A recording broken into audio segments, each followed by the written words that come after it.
Jon Landau, Thom Zimney, lovely to meet you.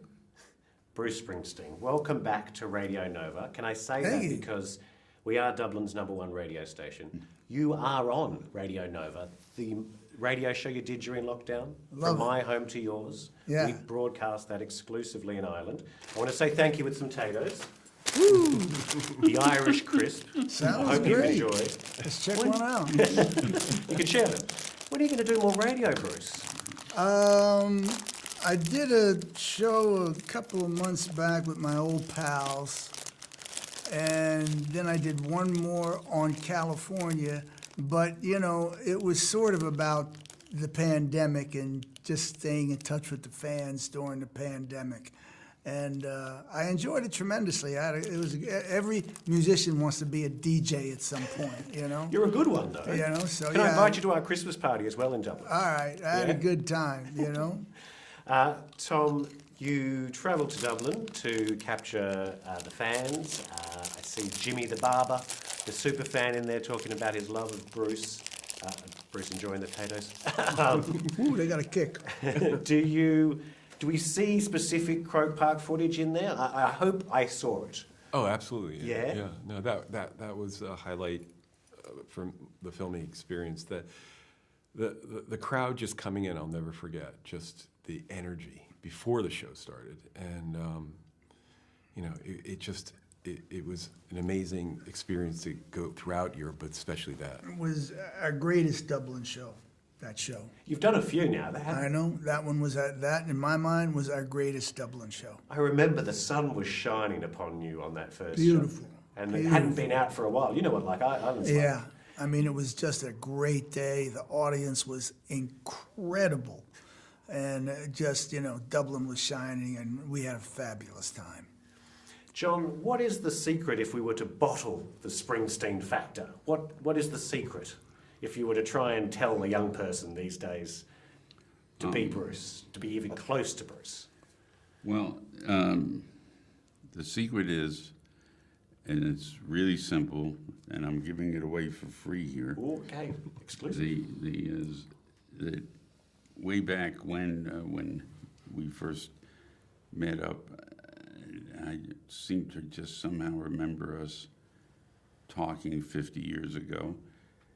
And the idea, Bruce's idea was, and I'm paraphrasing because is to write the best songs he could write, to make the best records he could make, and to do the greatest shows he could do.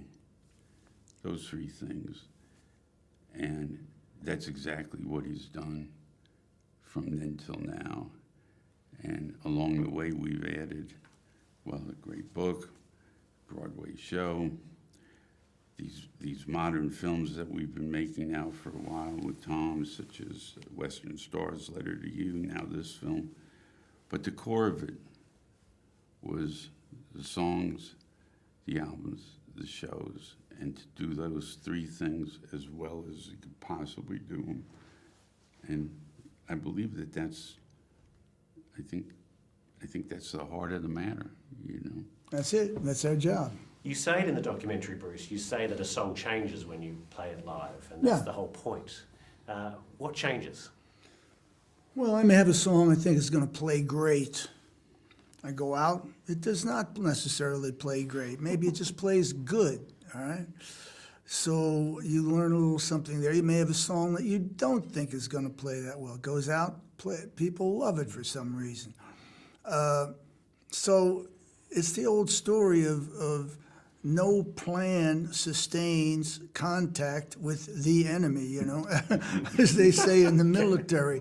In other words, once you get in your active situation, you have to then become spontaneous and think for yourself and for your audience. You know, you're trying to make your audience prepare to surrender themselves, and you're trying to prepare to surrender yourself to them. So that's an intimate experience. Some audiences need a little more, you know, soothing than others, and some just come ready to go, you know. And that Dublin audience that night at Croke Park, they were just bang from note one, you know, so that was wonderful, you know. But That's kind of the way that I forget exactly what your question was. But I just wonder what the difference is. That Well, the difference of playing it for an audience, yeah. An audience evaluates your music. Like they'll tell you, this is the one on that album that you'll be playing on the next tour and the next tour, you know? So they assist you in evaluating the worth, very often, of some of what you've done, you know? And I always listen to their voice, and you know, it doesn't rule me, but I have to respect it because they've been there for a long time, and we have generally a good conversation going on, and so. But playing your music live for the first time is always eye-opening. Tom, you've been with this fella, documenting him a few times now. What was different with Road Diary? With Road Diary, there was six years of the band not playing. So just that energy of everyone walking in the room, that brotherhood, everyone hugging, it was a very different feeling that everyone was so grateful to be back. That was something I hadn't experienced that way, where I could just feel in the room. And I also I think a big important part was that a lot of new music was being played for the first time. So I was part of that energy of the audience connecting to the new material. But each one of the films presents a challenge that I can't imagine beforehand. I've taken my clue from talking with Jon over the years and watching the E Street Band, which is be really prepared, but be ready for something that you never can dream up. And Tom's instincts are so good, I don't have to really pay attention to him. Matter of fact, I just say, you know, bring your camera, start filming what's happening. Even the prayer backstage, you let him in a lot. Yeah, you know, just start shooting what's happening, and let's see where it goes. And then he'll begin to send me pieces of film, and we'll look at it and we'll think, do we have a film? And do we have a premise? Do we have a potential story? And then slowly, in this case particularly, you know, Thom just built the film piece by piece by piece by piece, and really turned it into something very special. Jon, you mentioned all the different projects, like we've got so many decades and we're still creating new things. I mean, what's next? Are you going to send this man to the moon? What is possibly left? I send him nowhere. He sends me. But I think that we do have a number of things that are scheduled, and I think between this film and also there's a film coming next year that we're partially involved in, which is a story about a year in Bruce's life in 1982 that I think is going to be a powerful film. But you know, the funny thing is we are not long-term planners. There are groups now, you know, who literally they're booked 3 years in advance. It's incredible, you know. The reason for that is you have to respect the muse. The muse works at her own pace, and therefore dictates our pace. Exactly. You know, we can't say, oh, okay, well, we'll release a record next November. You know, who knows if we're going to have a record? Who knows if you'll even be here? You know, so record companies always put the major releases on a release schedule, and you know, so they can talk about, well, the fourth quarter we're going to have the new Adele and we're going to have the new. And I said to them early on in the 70s, I said, just do yourself a favor and don't put us on a release schedule. Don't put us on a release schedule till you got the record in your hand, right? And we've signed off on it, because nothing else is it doesn't mean anything. no, we've made records that have lasted 2 years. I've recorded the last record we recorded in 4 days. So it's very unpredictable, and you have to respect that unpredictability because it's where the magic comes from. It's where the things that you don't understand enter the process, you know, make it transcendent, and you have to respect its power, its creative power, and you also have to give it its room to be mysterious. You know, it's a mysterious power, And so you have to respect that also. Bruce gave me the first pages to just read for the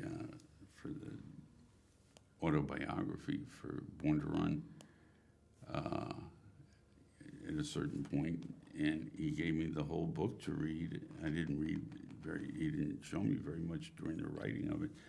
He gave me the finished book to read 7 years later. And I think it was about that long. Yeah, because I wrote a little essay. I didn't think about writing a book. And then I wrote another essay. I said, well, maybe I got a book in me. Started to write, went out on tour, stopped for a year, came back, made another record, did this, did that, stopped for 2 years. And there was no rush to it. There wasn't anybody clamoring for the memoir right away. So I took my time and I wrote it and, had a great time writing it. And so is the plan not to make a plan? Well, yeah, and then we always find the people like in let's say in the publishing world, we find there are people who are comfortable with that and understand it, and there are people who don't, that they're running a machine and they need they're to. just not our people. But there's always somebody out there of quality that does, like in the case of Bruce's book, we found a fellow named Jonathan Karp, who was a head guy at Simon & Schuster. And this guy was just our guy. He was just tuned into the way we do things. He was completely relaxed about it, and he was a contributor. He had, And when we meet these people, even if we're doing one project with them, they don't become one project people in your lives. Really? I speak to Jonathan Karp now, I don't have a book going, but like my son's a writer, and he said, "Oh, have him call me up," So when we find people who are our people, we sustain solid relationships with them, and it's a lovely thing, We see in Road Diary, Bruce, little Stevie, explain you, describe you as an introvert. Yet we see in Road Diary you're anything but. You're seeing me on stage and at work. At work, you can't be an introvert. It's time for you got the yin and the yang. It's time for the yang, and so in the film, you'd have to look pretty close to see that side of myself. Exactly. But it's there plenty of times. When I go home, it's there. Yeah. Is it really? Sure. Thom, where do you begin to plan this? Or from what I'm hearing, maybe there is no plan going into a documentary. No, I would say the planning I do is just think about how I could be prepared to have anything thrown at me, but also just get in a space of absorbing what's going on, putting behind anything that I've done in the past, and relying on the nerves of a new adventure might be happening. It might be happening. I might have this chance. Each time I start again. I never want to lose that. And start again meaning I don't write on the past history. I use the tools to tell the story and my craft.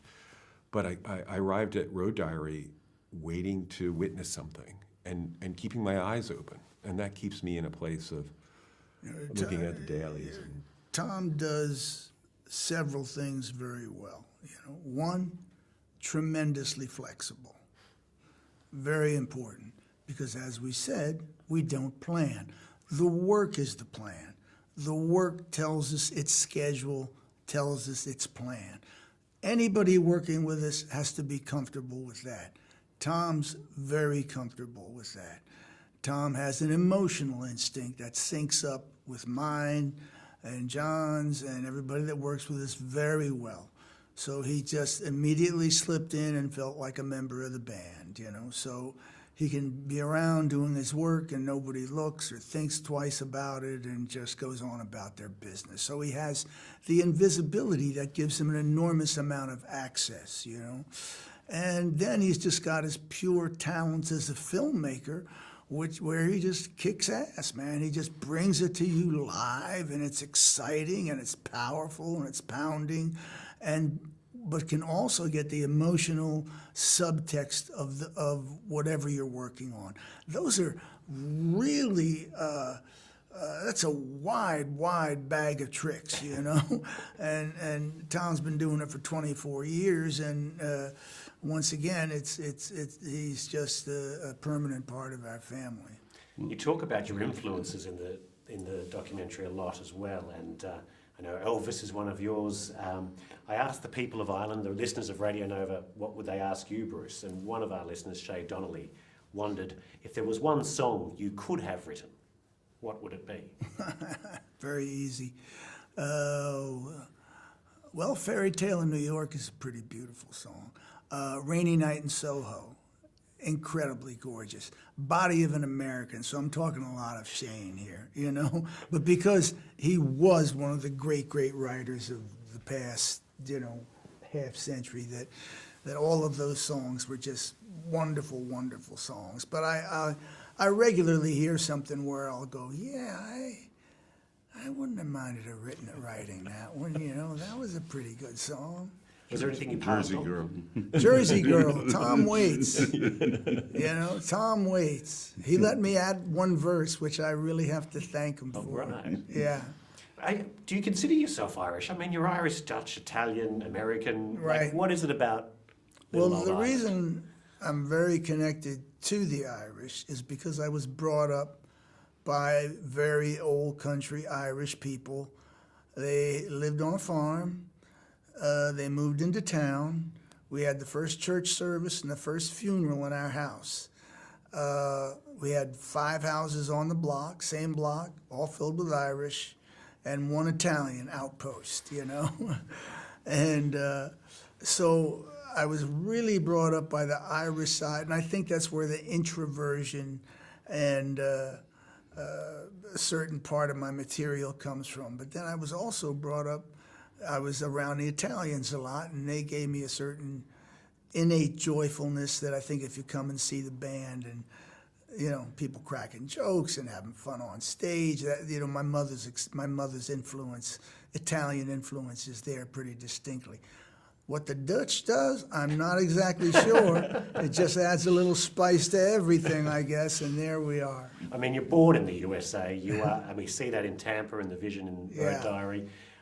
You are a proud American. Are you proud of where that country, your country, is going right now? You write so many songs. You sing so passionately about Right. America. How do you feel about America?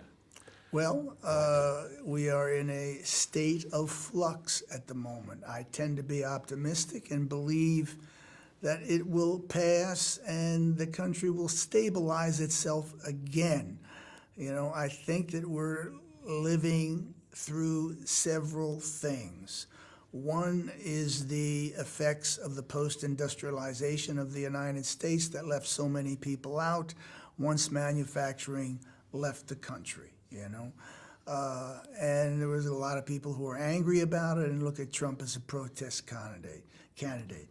The other thing is you had to come to the fact at a certain point that just there's a certain amount of Americans that are kind of batshit crazy when it comes to picking their political leaders, you know, and you sort of got to float with that and you go, well, okay, that's all right too, you know. And you sort of got to hope that it pans out, and I believe it will. I have some confidence in this next election. I've been wrong before, but I do. And of course, I worry about the country, and I worry about our democracy, and I worry about our rule of law and a peaceful transfer of power, and you know, the sanctity of the Constitution. These things are all very, very, very important to me. And regardless of what occurs in the next election, I'll be fighting for those ideals until I die. Good on you, Bruce. Lastly, one of the best moments in the documentary is you and Patti on stage. How is Patti? She's good. She's good. We found the disease very early, and that helped a lot. But she has a lot of rough days, fatigues her quite a bit, affects other parts of her body, and so she struggles along, but she's a good soldier, and I don't do a date unless she signs off on it and says it's okay if you go there, you know. So we have to be very careful about what and how we're booking things now, you know. And but she sends her love, and she's good. Thank you, guys. Thank you for Road Diary. Thank you. Thank you. Thank you.